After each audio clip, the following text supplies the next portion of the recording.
Good morning बच्चों, welcome to SBN public school online classes. आज हम पढ़ेंगे पास्ट परफेक्ट टेंस।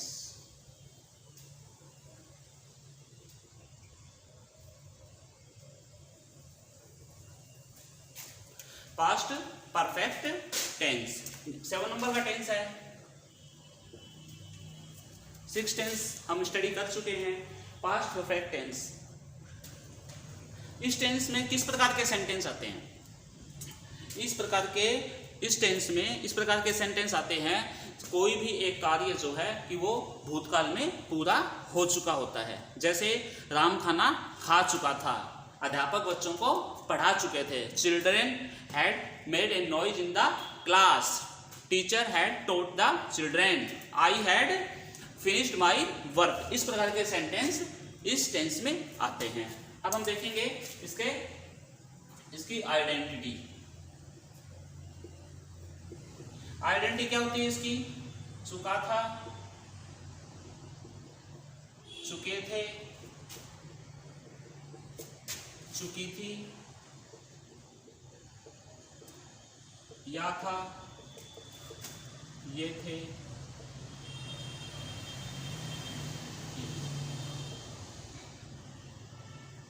चुका था, चुके थे, चुकी थी, या था, ये थे, ये थे। इस प्रकार के वाक्यों के अंत में शब्द आपको इस टेंस में दिखाई देंगे।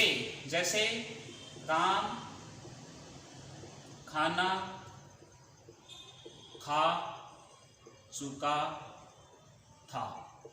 ओके बच्चों, राम खाना खा चुका था, तो लास्ट में चुका था या राम ने खाना खा लिया था। सिमिलरली सेम अर्थ है दोनों का। सब्जेक्ट है इसको, ये ऑब्जेक्ट है, ये वर्ब है। Ram had eaten food. इसके रूल्स पढ़ेंगे पहले।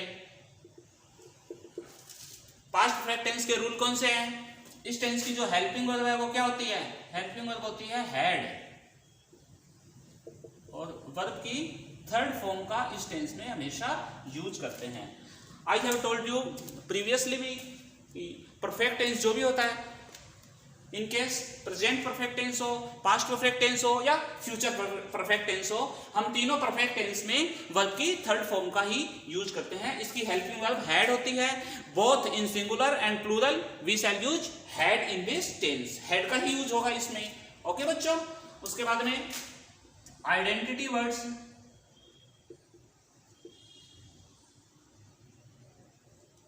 आइडेंटिटी वर्ड्स में वो शब्द आते हैं जिनसे इस टेंस की उपस्थिति का पता चलता है। ऐसे कौन से शब्द हैं? पहला है बिफोर। बिफोर का मतलब पहले, और दूसरा शब्द है आफ्टर। आफ्टर का मतलब है बाद में। ओके बच्चों, अब इसमें सीखने समझने वाली बात यह है कि बिफोर जो होता है उससे पहले क्या आता है, उसके बाद में उससे पहले पास्ट परफेक्ट टेंस का यूज करते हैं, और बिफोर के बाद में सिंपल पास्ट टेंस का यूज करते हैं। इसी प्रकार से आफ्टर के लिए लागू होगा। आफ्टर के बाद में तो हम करते हैं पास्ट परफेक्ट टेंस यूज, और उससे पहले हम सिंपल पास्ट टेंस का यूज करते हैं। जैसे इस प्रकार का सेंटेंस देखो, the patient had died before the doctor came. You can clearly see, before से पहले मैंने कौन सा टेंस यूज किया है? Past perfect. और बिफोर के बाद में जो सब्जेक्ट है उसके साथ में वर्ब की सेकंड फॉर्म है। सेकंड फॉर्म का मतलब simple past, simple past tense. Okay बच्चों, तो इस प्रकार से हम यूज करेंगे। इसी प्रकार से हम आफ्टर का भी देख सकते हैं। After I have eaten food, it started raining. After के बाद में कौन सा टेंस यूज किया है? हैड ईटन, ये हेड है, तो इसका मतलब पास्ट परफेक्ट, और बाद में simple past tense second form है सिंपल पास्ट। तो ये इसके आइडेंटिटी वर्ड्स हैं। इस प्रकार से आप बिफोर और आफ्टर को यूज करेंगे। बिफोर और आफ्टर को यूज करने में आप हमेशा इस चीज का ध्यान रखेंगे कि बिफोर से पहले हम पास्ट परफेक्ट टेंस यूज करेंगे और उसके बाद में सिंपल पास्ट टेंस यूज करेंगे। सिमिलरली आफ्टर के बाद में पास्ट परफेक्ट टेंस यूज करेंगे और उसके बाद में सिंपल पास्ट टेंस यूज करेंगे। ये इसके आइडेंटिटी वर्ड्स हैं। उसके बाद में एग्जांपल्स देखते हैं।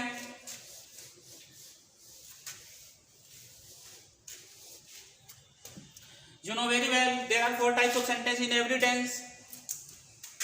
Formulas: affirmative,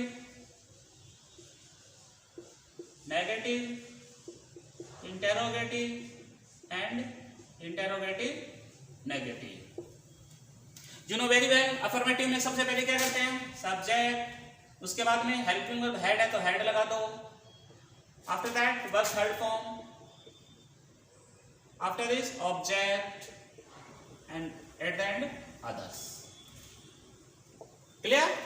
And negative sentence you know very well, we use not after helping verb and the rest will be the same, had not, and the rest of sentence there will no change. verb third form, remember बच्चों हमेशा third form use करनी है, object और others. Interrogative sentence we use helping verb before subject, यानी had subject से पहले ले आओ, had plus subject plus verb की third form plus object plus others. Interrogative negative sentence helping verb तो सब्जेक्ट से पहले रहेगी प्लस नोट होता जाएगा, वर्ब की third form plus object plus okay. Let's have examples to convert sentence into English. Okay, सबसे हमने हमारा सेंटेंस क्या था, नए सेंटेंस को कन्वर्ट करते हैं। अध्यापक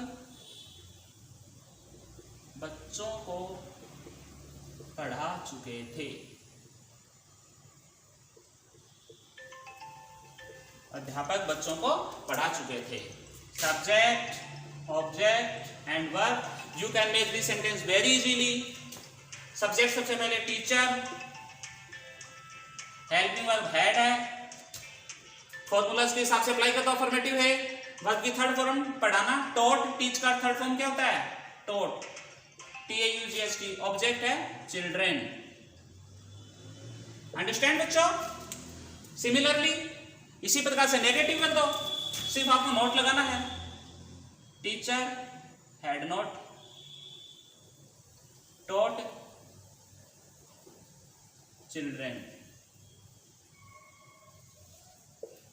नेगेटिव, नेगेटिव में हैड पहले आ जाएगा, had teacher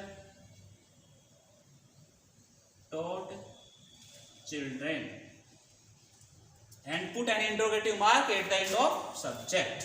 And interrogative negative similarly same रहेगा, सिर्फ नोट और ऐड करना है। Where will you add note? After subject. Had teacher not taught children? Interrogative mark. This is interrogative negative. This is affirmative negative, interrogative and interrogative negative. We stand in short form all these 4 sentences. Okay बच्चों, this is all past perfect tense. Okay, that's all. अच्छे से आप इनको करना और इसको notebook में करना और न्यू सेंटेंस बनाने की प्रैक्टिस करना। Till then, bye. Have a nice day.